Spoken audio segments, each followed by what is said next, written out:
우리 하나님의 말씀 보겠습니다. 목회기도는 뒤에서 하겠습니다. 창세기 5장 21절부터 27절 말씀입니다. 우리 다 일어나셔서 하나님의 말씀을 합독해서 읽겠습니다. 가정에 계신 우리 성도님들께서도 자리에서 일어나서 하나님의 말씀을 합독합시다. 시작.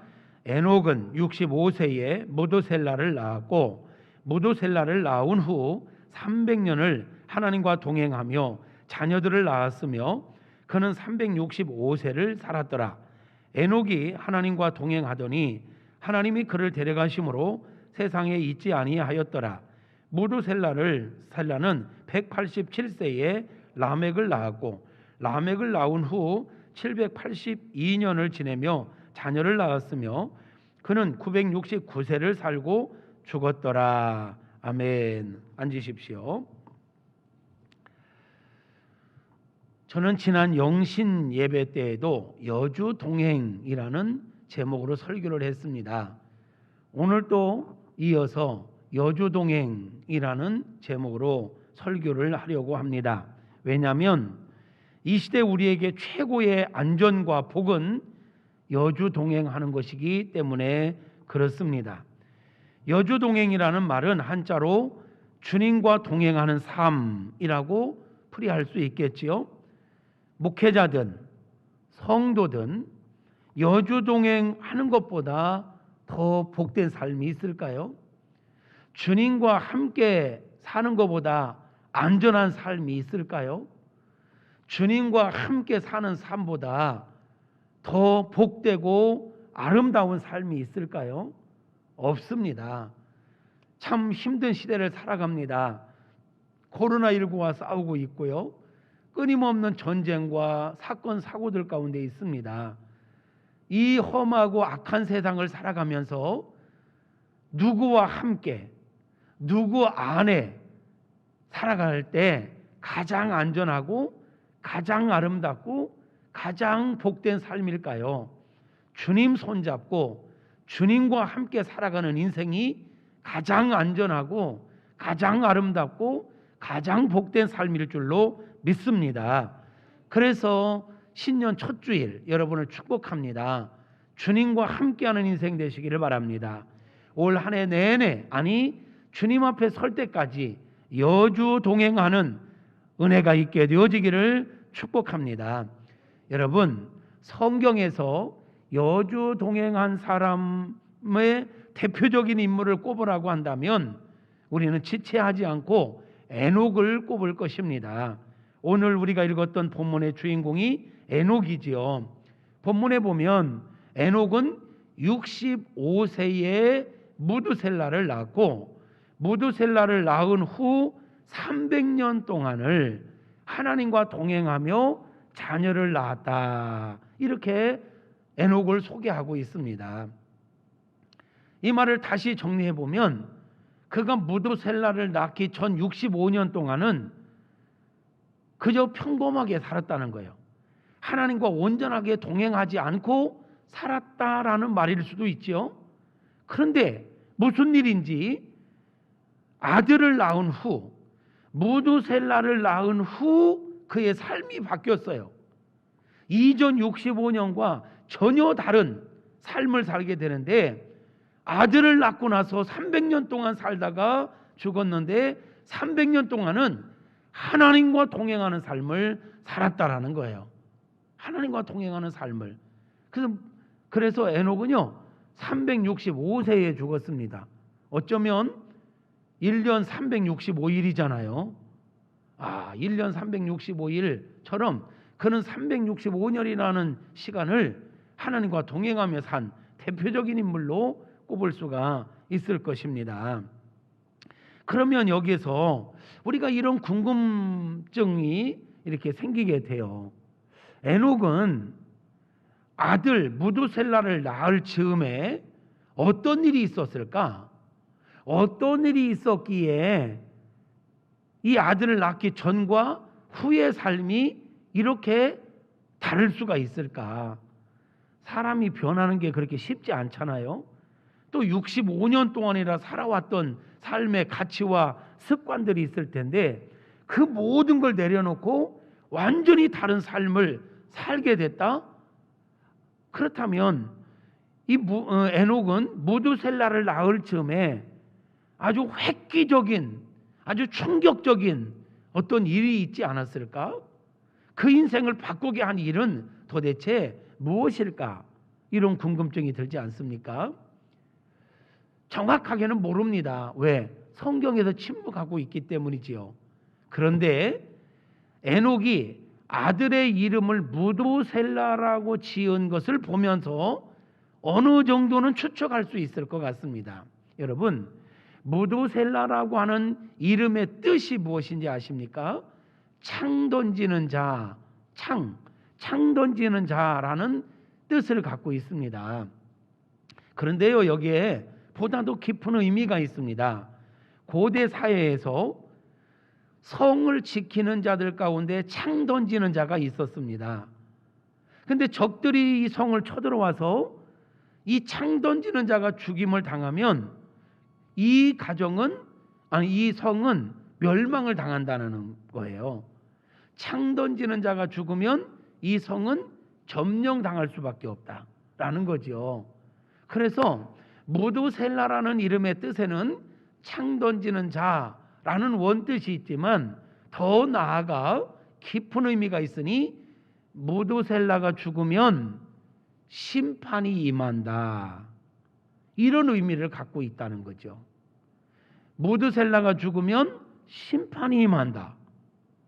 아니, 에녹이 말이에요, 아들을 낳았는데 아들의 이름을, 이 아들이 죽으면 심판이 임한다. 어휴, 이런 무서운 이름의 뜻을 지었단 말이에요. 이걸 보면서 에녹이 무두셀라를 낳을 즈음에 어떤 일이 있었는가 감이 오는데, 아마도 무두셀라를 낳을 그 즈음에 하나님으로부터 심판의 메시지를 받지 않았을까. 많은 학자들도 그렇게 추측을 합니다. 에녹이 65세 무두셀라를 낳을 즈음에 장차 하나님의 엄중한 심판이 임할 것에 대한 경고를 받았을 것이다. 이 경고를 받은 에녹은 정신이 바짝 드는 거예요. 내가 이렇게 내 마음대로 세상에 속하여 세상과 타협하며 살다가는 나도 심판을 면할 수 없겠구나. 나 이대로 살으면 안 되겠구나. 정신 차려야 되겠구나. 이렇게 깨닫고 나서 그의 인생이 바뀌었다는 거예요. 그러니까 이 무두셀라를 낳기 전 65년은 그저 그렇게 적당하게 타협하면서 평범하게 살았는데, 무두셀라를 낳을 쯤에 너 이대로 살다가는 심판받는다. 나는 이 땅의 죄를 그냥 내버려 두지 않고 반드시 심판할 거다. 이런 경고하심을 받은 이후에 에녹은 정신을 바짝 차리고 그 이후 300년이라는 시간을 여주동행했다. 하나님과 동행하는 삶을 살았다라는 것입니다. 그러면 에녹은 이렇게 정신 차리고 세상과 타협하지 않기 위해서 속세를 떠나가지고 어디 수도원으로 들어갔을까요? 아니요. 오늘 우리가 읽은 말씀을 보니까 그냥 평범하게 그냥 살았습니다. 오늘 우리가 읽은 말씀을 보면 무두셀라를 낳은 후 300년을 하나님과 동행하며 자녀들을 낳았으며, 이렇게 정리하고 있습니다. 그러니까 속세를 떠난 게 아니에요. 수도원으로 들어간 게 아니에요. 이전과 똑같이 가정생활을 했다는 거예요. 사회생활을 했다는 거예요. 그런데 그 삶의 현장 속에서 여주동행했다는 거예요. 이게 귀한 것이지요. 하나님은 지금도 저와 여러분이 여주동행하기 위해서 세상과 등지고 산으로 들어가고 수도원으로 들어가서 살기를 원하시는 게 아닙니다. 하나님은 지금도 저와 여러분이 삶의 현장 속에서 힘들고 어려워도, 어떤 어려움이 있어도, 어떤 유혹이 있어도 그 속에서 여전히 여주동행하며 살기를 원하시는 것입니다.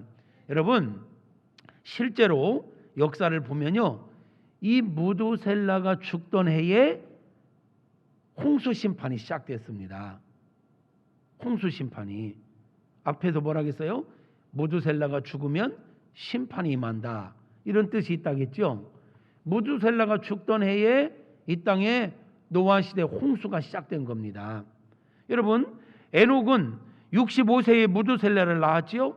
무두셀라는 187세에 라멕을 낳았습니다. 라멕은 182세에 노아를 낳았고요. 노아가 600세 되던 해에 홍수가 임했습니다. 그러니까 187 더하기 182 더하기 600을 더하면 969세. 그러니까 무두셀라가 죽던 해에 노아 홍수가 딱 시작된 거예요. 노아가 600세 되던 해 둘째 달에 7장 11절 이하에 보면 그러죠. 홍수가 시작됐다. 심판이 시작된 거예요. 하나님은 한번 말씀하신 것을 분명하게 실행하시는 분이십니다.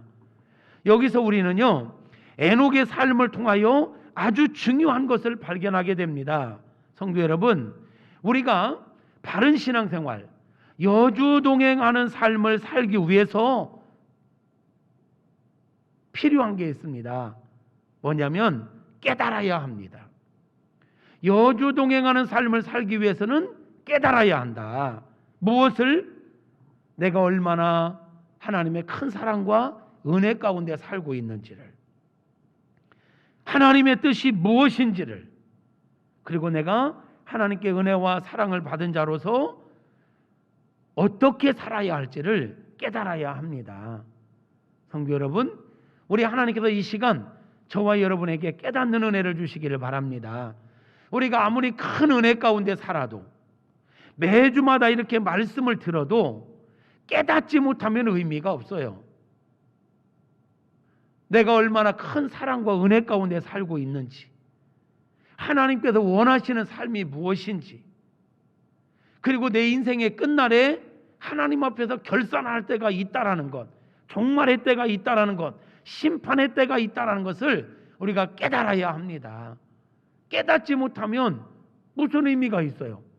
예배를 드리면서도 깨닫지 못한다면, 하나님의 은혜를 받고도 깨닫지 못한다면, 꿈을 꾸고도 깨닫지 못한다면, 어떤 사건을 경험하고도 깨닫지 못한다면, 하나님께서 이 사건을 통해서 나에게 말씀하시고자 하는 게 무엇인지 깨닫지 못한다면, 내가 이 상황, 이 사건 속에서 붙잡아야 될 교훈이 무엇인지 깨닫지 못한다면, 예배가 무슨 의미고, 꿈꾸는 게 무슨 의미고, 감동받는 게 무슨 의미고, 고난을 겪는 게 무슨 의미겠어요?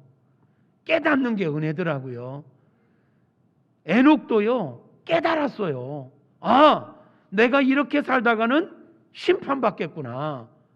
하나님께서 이 죄에 대해서 반드시 심판하실 텐데, 이 무두셀라가 죽으면 하나님의 심판이 임한다, 이 경고를 받고 그걸 진짜로 믿었고요. 내가 이렇게 살아서는 안 되겠다. 이대로 내가 세상과 타협하면서 지금처럼 살다가는 나도 심판을 면할 수 없겠구나, 이걸 깨달은 거예요.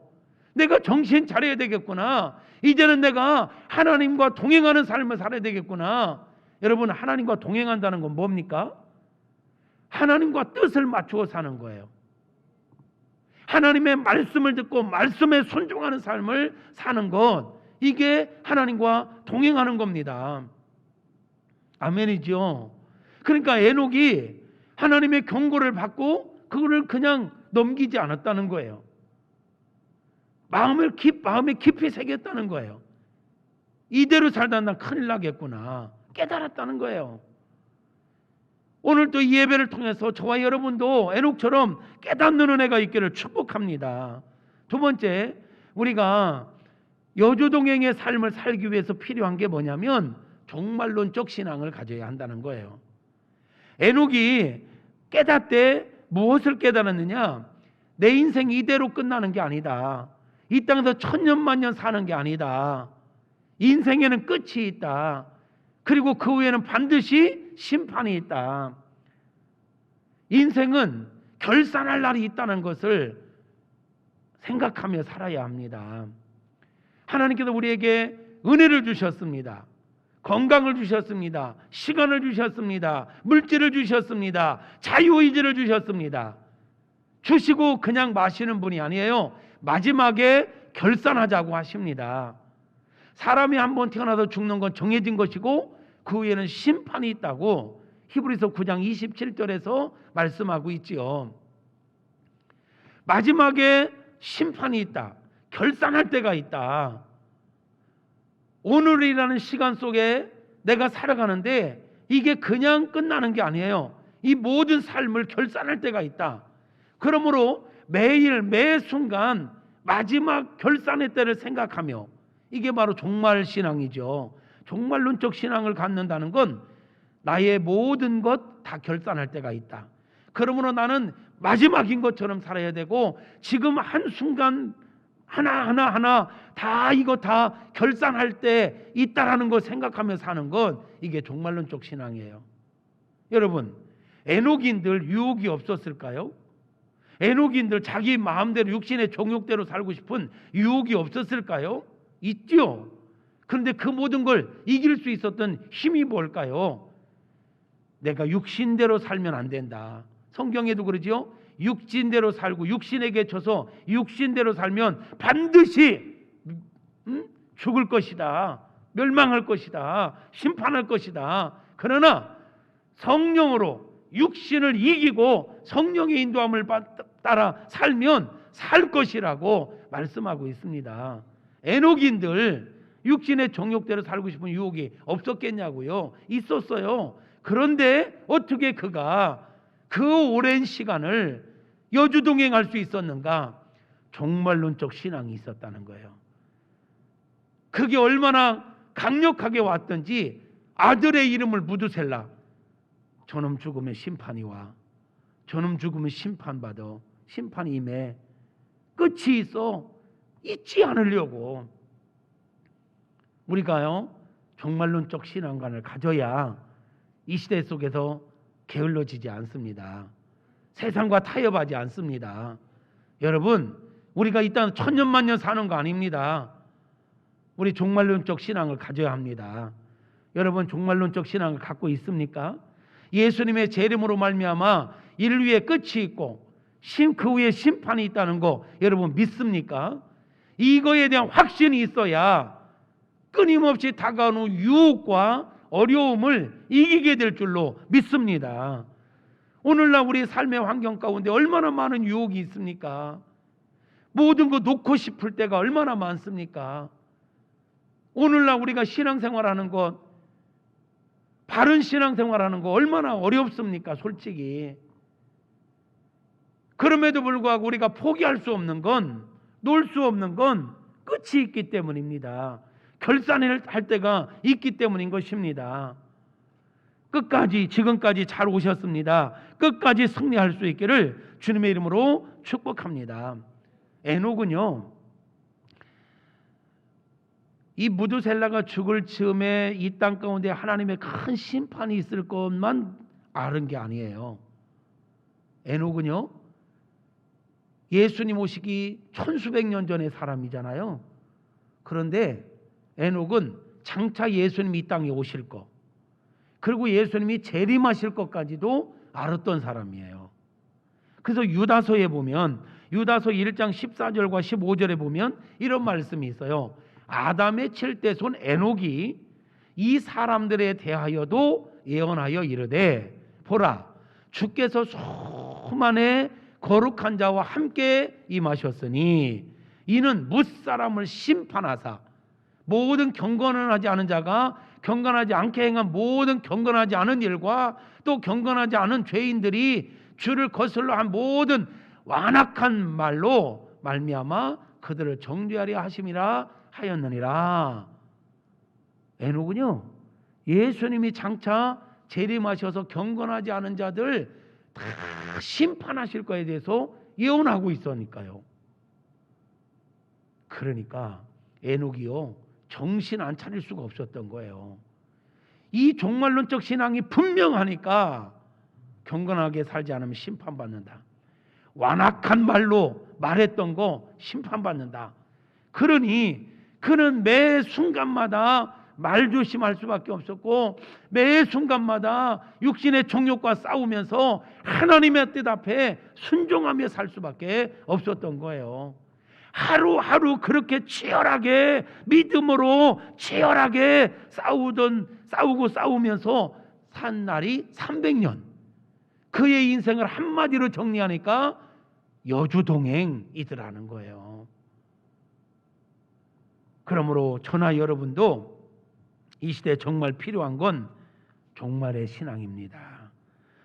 종말론적 신앙을 가지고 승리하는 삶을 살아가는 저와 여러분 모두가 될 수 있기를 주님의 이름으로 축복합니다. 예수님의 재림의 때가 가까워진 이때 우리도 에녹처럼 종말론적 신앙을 분명히 가져야 끊임없이 다가오는 유혹을 이기고 어려움 중에도 믿음으로 살아갈 수 있게 될 것입니다. 예수님의 재림에 대해서 이야기들은 많이 합니다. 그런데 진짜로 믿느냐? 여러분은 예수님이 재림하실 걸 믿습니까? 그 예수님 재림 시에 이 땅의 모든 것들이 없어질 걸 믿습니까? 주님 오시면 심판하실 걸 믿습니까? 그렇다면 여러분 지금 있는 모습 그대로 하나님 앞에 서도 괜찮겠습니까? 그건 믿는데 그걸 위해서 준비하는 사람들은 지극히 적은 시대입니다. 이론으로 아는 걸로 끝나지 말고 내 인생의 끝에 인류의 끝에 심판이 있다는 거 기억할 뿐만 아니라 그것을 준비하는 지혜로운 삶을 살아가야 할 것입니다. 마지막으로 우리가 여주동행하는 삶을 살기 위해서 필요한 것은 심지가 견고한 자입니다. 하나님께서는 심지가 견고한 자에게 복을 주신다 했죠. 흔들리지 않는 자. 어떤 유혹이 있어도 어떤 어려움이 있어도 어떤 문제를 만나도 흔들리지 않는 우직함. 어떤 분들은 한 번 신앙생활 시작한 이후에 꾸준하게 10년이 가도 20년이 가도 30년이 가도 50년이 가도 한결같이 믿음의 정도를 걷는 분들이 있어요. 참 귀하지요. 한결같아. 우리 교회도 개척 때부터 지금까지 한결같이 오는 분들이 있어요. 또 중간에 오신 분들 하여튼 등록하면서부터 지금까지 한결같이 변덕도 없어요. 늘 그 모습 그대로 자기 자리를 지키고 사명을 감당하고 목회자와의 관계 속에서 어떤 선을 분명히 지켜주고 때론 부족하고 연약함에도 불구하고 그대로 감싸고 가고 참 너무너무 보배 같은 분들. 저는 우리 교회에 속한 모든 성도님들이 심지가 견고한 자가 되어 어떤 상황에서도 요동치지 않고 끝까지 믿음으로 승리할 수 있기를 축복합니다. 여러분, 에녹이요 뭐 엄청난 일을 했다는 기록은 없습니다. 많은 업적을 남겼다는 기록은 없습니다. 다만 오늘 에녹에 대해서 성경에서 많이 소개 안 해요. 그냥 에녹이 65세에 무두셀라를 낳았고 무두셀라를 낳은 후 300년 동안 하나님과 동행하며 자녀를 낳았더라. 그리고 365세에 죽었더라. 끝이요, 끝. 그런데 히브리서 기자는 이 에녹에 대해서 뭐라고 평가하고 있냐면 한번 볼까요? 히브리서 11장 5절을 보면 이렇게 믿음으로 에녹은 죽음을 보지 않고 옮겨졌으니 하나님이 그를 옮기심으로 다시 보이지 아니하였느니라. 그는 옮겨지기 전에 하나님을 기쁘시게 하는 자라 하는 증거를 받았대요. 그건 뭐 엄청난 일을 해서 하나님을 기쁘시게 한 게 아니에요. 우직하게 누가 뭐라고 해도 어떤 어려움이 있어도 어떤 유혹이 있어도 요동치지 않고 흔들리지 않고 변덕 부리지 않고 우직하게 여주동행하는 삶을 살았단 말이에요. 그랬더니 하나님께서 그를 죽음도 보지 않게 하고 데려가셨어요. 죽음을 건너뛴 사람, 유일무이한 사람. 그리고 그는 죽음에 옮겨지기 전에 하나님을 기쁘시게 하는 자라 하는 증거를 받았대요. 여기서 우리가 이런 답을 얻습니다. 하나님은 어떤 자를 기뻐하시느냐? 일을 많이 하는 것도, 업적을 남기는 것도 중요하지만 한결같은 모습으로 믿음으로 사는 것, 하나님을 신뢰하며 사는 것, 여주동행하는 삶, 이것을 하나님은 그렇게 기뻐하신다는 거예요. 여러분, 에녹이 살던 시대가 경건한 시대였을까요? 상상해 보세요. 에녹이 그렇게 여주동행할 수 있었던 것이 유혹이 없어서였을까요? 환경이 좋아서였을까요? 아닙니다. 아니, 그 시대 사람들이 다 경건하게 살았다면 하나님께서 심판을 명하실 이유가 뭐 있겠어요? 에녹이 살던 시대에 이미 사람들은 가인의 후예들로부터 해서 죄가 이 땅에 관영했어요. 바로 5장에서 지금 에녹을 소개하고 있는데 바로 뒤에 6장에 가면 6장 시작되면서 뭐가 시작됩니까? 이 땅에 사람들이 번성하면서 죄가 관영했다. 그래서 사람들이 마음으로 생각하는 거나 계획하는 게 다 악했다. 그래서 하나님께서는 심판을 하실 수밖에 없었던 거예요. 그런 환경 속에서 한결같이 믿음을 지킨다는 건 결코 쉽지 않지요. 어쩌면 오늘 우리가 살아가는 시대보다도 더 악했는지 모르겠습니다. 그런데 에녹은 타협하지 않았다는 거예요. 옆에서 그렇게 죄를 짓고 그렇게 쾌락을 추구하고 그렇게 육신의 정욕대로 살아가도 에녹은 눈 하나 깜짝하지 않고 거기에 흔들리지 않았다는 거예요. 이것이 귀한 것입니다. 이것이 하나님을 기쁘시게 한 것입니다. 환경이 안 좋아서 믿음을 못 지키는 게 아니더라고요. 저는 이 에녹을 보면서 에녹이 결코 좋은 환경이 아니었다. 시대적으로 봐도. 그렇다고 해서 그가 앞에서 이야기했지만 수도원으로 들어간 것도 아니잖아요. 그냥 하나님과 동행하며 자녀를 낳았다. 정상적인 가정생활을 했고 일반적인 삶의 현장 속에 살았다는 얘기예요. 그런데 그런 속에서도 눈 하나 꿈쩍하지 않고 변덕 부리지 않고 한결같이 여주동행했다. 이게 아름다움이단 말이죠. 성도 여러분, 우리가 이 땅에 사는 동안 엄청난 업적은 못 남겨도 주님 앞에 설 때까지 흔들리지 말고 한결같이 우직하게 하나님께서 우리에 대하여 그럼에도 불구하고 사랑하시고 용납하시듯 어떤 어려움, 어떤 유혹이 있어도 끝까지 믿음으로 살아가는 여주동행하는 저와 여러분이 되어질 수 있기를 소망하고 축복합니다. 결코 쉽지 않지요. 그렇죠? 우리들도 보면 은혜 받고 뭔가 결단하고 그래 내가 이제 이렇게 살 거야 결단하고 어떤 분은 작심삼일, 어떤 분은 석 달, 어떤 분은 3년, 어떤 분은 1, 20년 잘 가다가 막판에 가서 또 뒤집는 사람도 있더만요. 참 너무너무 안타까워요. 평생을 신앙생활 잘하다가 노년에 가서 믿음을 엎어버리는 사람도 있어. 너무 속상해, 너무 안타까워. 최후의 일초까지 믿음으로 삽시다. 최후의 일초까지 여주동행합시다. 아니 몇십 년 동안을 그렇게 신앙생활하고 막판에 조금 기력이 떨어지고 막판에 조금 몸이 아프다고 해가지고 하나님을 부인하면 되겠습니까? 축복합니다. 최후의 일초까지 오직 여주동행하는 저와 여러분 되기를 축복합니다.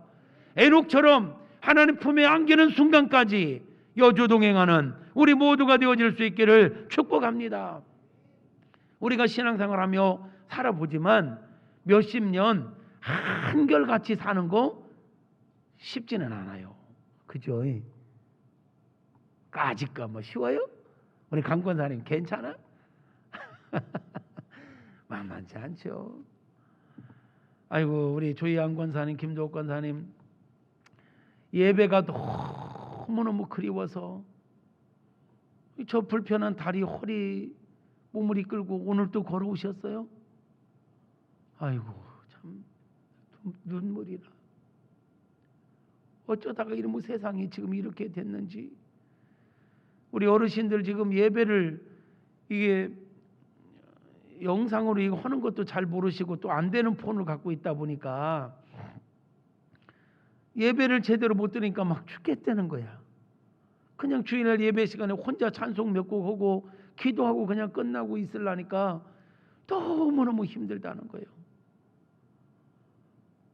아이고, 지난주에도 막 그 추운데 조금 걷는 것도 힘드신 어르신이 그냥 그 다리로 걸어오셨더라고요.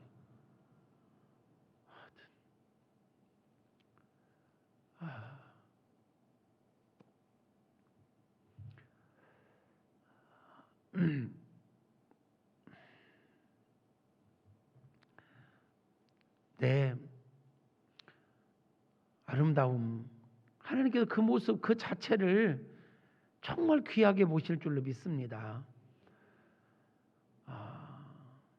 이 땅에 사는 동안 어떤 경우는 조속으로 마음이 바뀌는 경우도 있지만 어떤 분들은 진짜 우직하게 하는 분들이 계세요. 저는 에녹을 생각할 때 1, 2년도 아니고 30년도 아니고 300년을 우직하게 그 길을 갔다? 너무너무 귀한 거야. 우리 하나님께서 얼마나 기뻐하실까? 노아는 방주 만들라는 말씀을 받고 120년을 한결같이 그 일에 충성했다. 120년, 12년도 아니고. 와, 하나님의 사람들은 참 시대에 획을 그었던 하나님의 인물들은 참 달라도 뭐가 달라요. 얼마나 많은 조롱이 있었을까요? 얼마나 많은 공격이 있었을까요? 야, 배를 질려면 바닷가에 짓지 산꼭대기에 뭔 짓이냐? 하나님을 믿어도 곱게 믿어라. 미쳤냐 너? 별소리 다 듣지 않았을까요? 이 맑은 하늘에 무슨 비가 온다고 방주를 이렇게 만들고 있어. 온갖 조롱과 이게 얼마나 많았겠냐고. 그런데 에녹이나 노아의 특징은 그러거나 말거나 하나님께 받은 말씀, 그 말씀을 붙잡고 살아냈다는 거예요. 살아냈다는 거예요. 이게 귀한 것입니다. 반대로 참 또 다른 관점에서는요, 여러분 참 하나님의 사랑에 대해서 다시 한번 생각해 보게 되는 것은 에녹에게 심판을 경고하시고 몇 년 만에 심판을 하신 거죠? 969년 만에. 약 1000년 가까이 기다리신 거예요. 대단하지 않아요? 베드로후서 3장에 보면 어떤 이들은 심판에 더디다고 하면서 하나님이 약속한 거 맞냐? 하나님 약속한 거 잊어버린 거 아니냐? 별 소리들을 다 했지요. 뭐 심판은 무슨 심판? 삐죽거리는 사람도 있었겠지요. 그런데 베드로후서 3장 9절은 뭐라고 합니까? 심판이 더딘 것이 아니라 아무도 멸망하지 않고 다 구원에 이르기를 원해서 오랫동안 참고 기다리시고 있다. 1000년을 하루처럼 여기며 기다리신다. 에녹에게 심판을 경고하고 약 1000년 동안을 하나님께서 인간들에게 기회를 주신 거예요. 그리고 임박해서는 120년 전에 노아를 세워가지고 방주를 만들어라. 말로만 안 된다. 진짜 뭔가 시각적으로 보여야 되겠다. 방주 만들어라. 120년 동안 방주를 만들면서 하나님의 심판의 메시지를 전하지 않았겠습니까? 그런데도 인간들이 얼마나 고집스러운지. 그 1000년 가까이, 마지막에는 120년 동안 방주를 만들면서 심판에 대한 경고를 했음에도 불구하고 그 방주에 탄 사람은 고작 노아의 가족 8명밖에 없었어요. 하나님은 1000년 이상을 기다려 주시는데 이 인간들은 그 모든 사랑을 거절하고 그저 땅의 것, 눈에 보이는 것만 다라고 생각하고 여기에 취해가지고 먹고 마시고 즐기고 장가가고 시집가고 이러느라고 하나님의 1000년 동안의 외침을 다 거절한 거예요. 이게 오늘 우리의 모습일 수도 있어요. 마지막 때가 되면 배교하는 자들이 많아질 거다. 믿음에서 떠나는 자들이 많아질 거다. 마지막 때 내가 믿음을 보겠느냐? 우리 주님 안타까운 마음으로 그런 말씀을 하신 적이 있으시죠. 마지막 때가 되면 세상이 좋아서 세상으로 떠나고 예수님을 배신하고 믿음을 던져버리고 세상 따라 적당하게 타협하며 그럴듯한 이유 합리화시키며 믿음의 길에서 벗어날 사람들이 많을 거라고 경고했었는데 오늘 우리가 살아가는 세상이 벌써 그렇게 되고 있지 않습니까?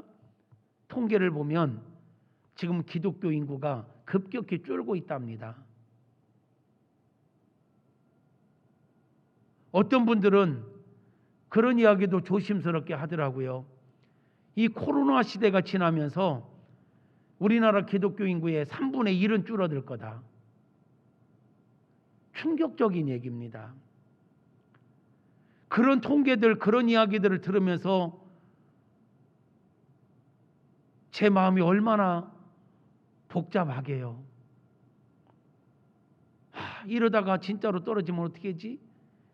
진짜로 믿음이 약해지면 어떻게 하지? 여러분들을 못 믿는 게 아니라 여러분들을 유혹하는 악한 원수 마귀가 지금 발악을 하고 있기 때문에 그렇습니다. 시대가 또 그렇게 하고 있기 때문에 그렇습니다. 노아 시대도 1000년을 하나님께서 기회를 주셨지만 하나님의 음성에 귀를 기울이고 끝까지 믿음을 지키고 순종한 자는 노아의 가족 8명밖에 없었다니까요. 오늘날 우리가 얼마나 많은 은혜를 받고 살았습니까? 얼마나 넘치는 은혜를 받고 살았습니까? 그런데요, 이 은혜 쏟아버리는 거 한순간이더라고요. 말 한마디에 믿음 쏟아버리고 눈앞에 보이는 작은 유익 앞에 우리의 믿음을 헌신짝 버리듯 버리는 시대가 돼버렸단 말이에요. 지금도 원수 마귀는 우는 사자처럼 두루다니며 삼킬 자를 찾고 있고요. 나는 안 그럴 거야. 장담하지 맙시다. 주님께 가장 많은 신뢰를 얻었던 가룟 유다가 예수님 팔아먹었고요. 수제자라고 했던 베드로는 예수님을 3번이나 저주하며 부인했고요. 우리가요, 나를 믿으면 안 됩니다. 여러분을 믿으시면 안 됩니다. 겸손히 주님의 은혜를 구해야 합니다. 진짜 우리가 여주종행하려면 내 어떤 성격을 믿지 말고요, 내 스타일을 믿지 말고 나는 한번 하면 아는 사람이야. 아니요, 영적인 일은 쉽지 않습니다. 여러분 믿지 마세요. 누구도 믿지 마세요. 하나님을 의지하세요. 하나님의 은혜가 필요합니다. 겸손히 하나님의 은혜가 아니면 한순간도 내가 내 믿음 지킬 수 없으니 주여 긍휼히 여겨 주옵소서. 은혜를 주옵소서. 흔들리지 않게 하옵소서. 여주 동행하게 하옵소서. 에녹처럼 노아처럼 오직하게 오직 믿음으로 살게 하옵소서. 끊임없이 기도할 수밖에 없습니다. 그래서 우리 주님 쉬지 말고 기도하라 하셨던 거지요.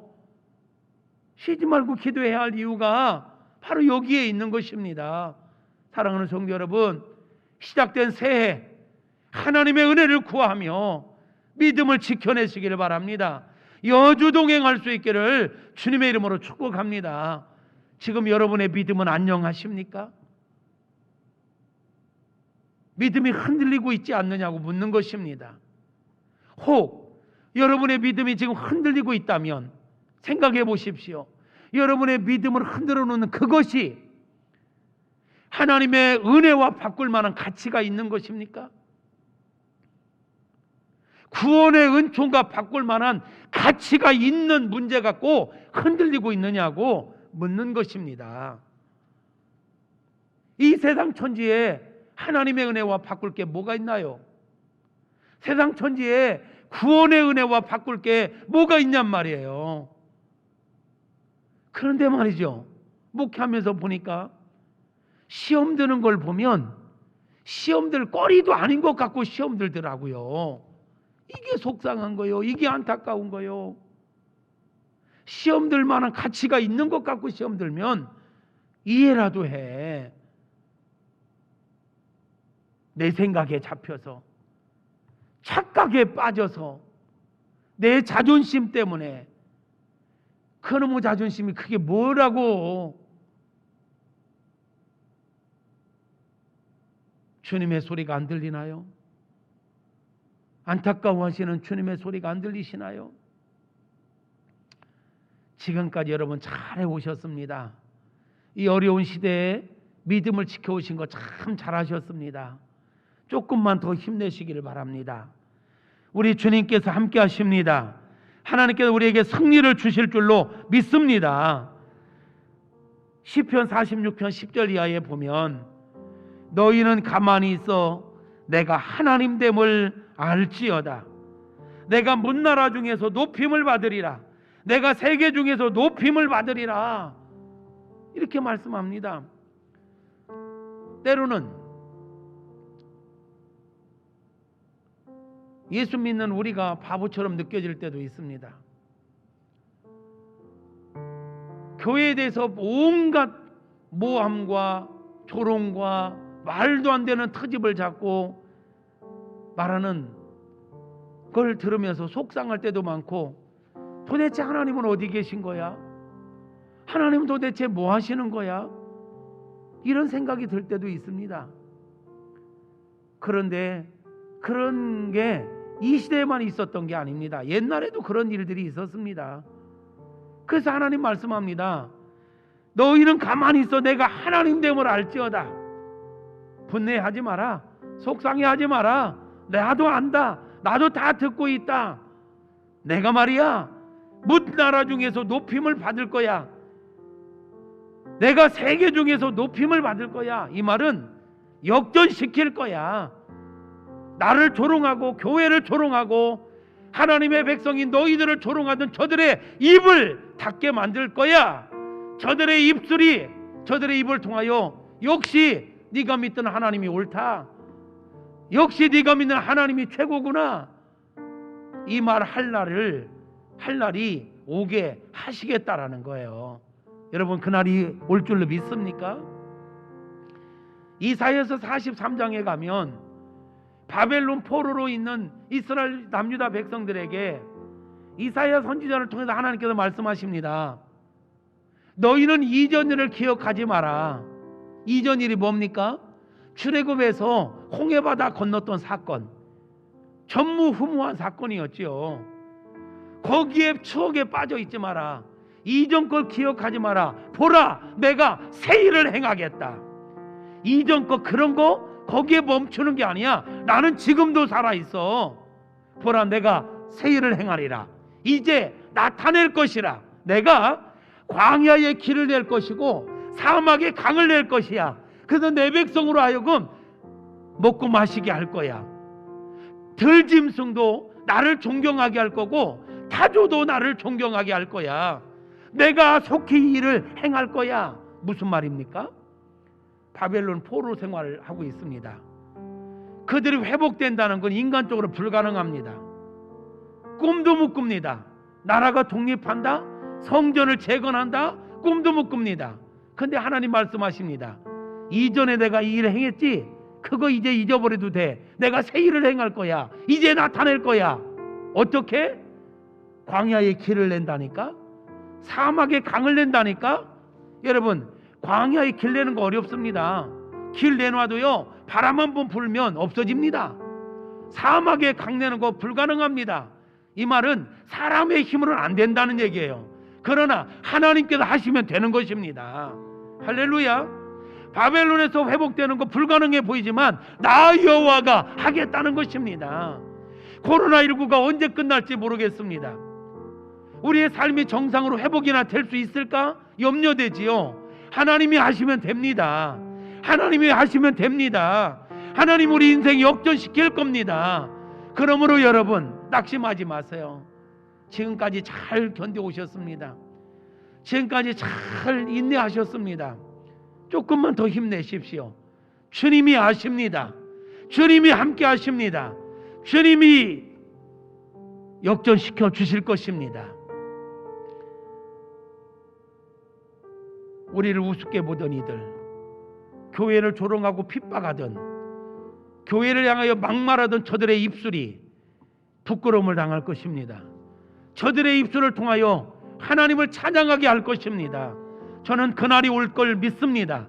그날이 얼마 남지 않았음을 믿습니다. 그러기에 저는 고난 중에서도 희망을 노래하는 것입니다.